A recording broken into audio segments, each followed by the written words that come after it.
জগদীশ দাস মৌলভীবাজার সনাতন ধর্মাবলম্বীদের নিকট অতি পবিত্র শ্রী শ্রী বিষ্ণুপদ ধাম, যেখানে ভগবান শ্রী বিষ্ণুপদ চিহ্নিত বিরাজিত আছে। প্রায় 350 বছর আগে কয়েকজন সন্ন্যাসী পরশুরাম তীর্থে যাচ্ছিলেন।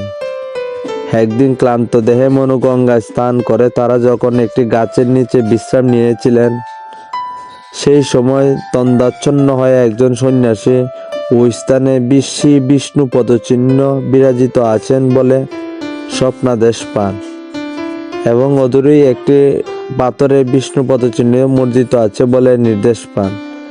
এই সন্ন্যাসী মনু নদীর তীরবর্তী একটি স্থানে শাস্ত্রবর্ণিত বিষ্ণু পদচিহ্নিত খুঁজে পান। যখন তিনি পরশুরাম তীর্থে যাওয়ার বাসনা ত্যাগ করেন, বিষ্ণু পদচিহ্ন প্রতিষ্ঠা করে নিত্য পূজার ব্যবস্থা করেন। তারাপাশা গ্রামটি পাঁচগাঁওয়ের জমিদার সর্বানন্দ দাসের জমিদারি অন্তর্ভুক্ত।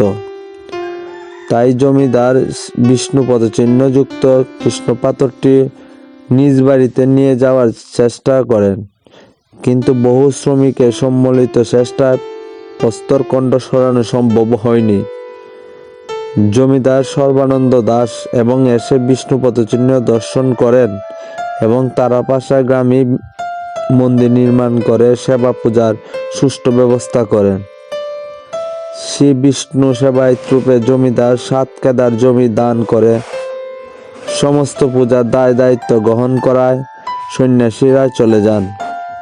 তারপর থেকে পর্যায়ক্রমে অনেক সেবায়িত নিযুক্ত করে দীর্ঘকাল যাবৎ সেবা কাজ চলতে থাকে। পরবর্তীকাল জমিদার কালী কিশোর দাস মহাশয়ের সহযোগিতায় আবদা নিবাসের পঞ্চরাম মিত্র ও কাজী চক্রগ্রাম নিবাসী বলরাম দত্ত মহাশয়ের যৌথ চেষ্টা শ্রী বিষ্ণুপদ ধামে একটি ছোট মন্দির ও একটি নাট মন্দির প্রতিষ্ঠিত হয়। খনন করা হয় একটি পুকুর। সেই সময় কৃষ্ণদাস নামে জনক সজ্জন সেবায়িত প্রতিষ্ঠানকে সকলের কাছ থেকে পরিচিত করানোর আপ্রাণ চেষ্টা করেন।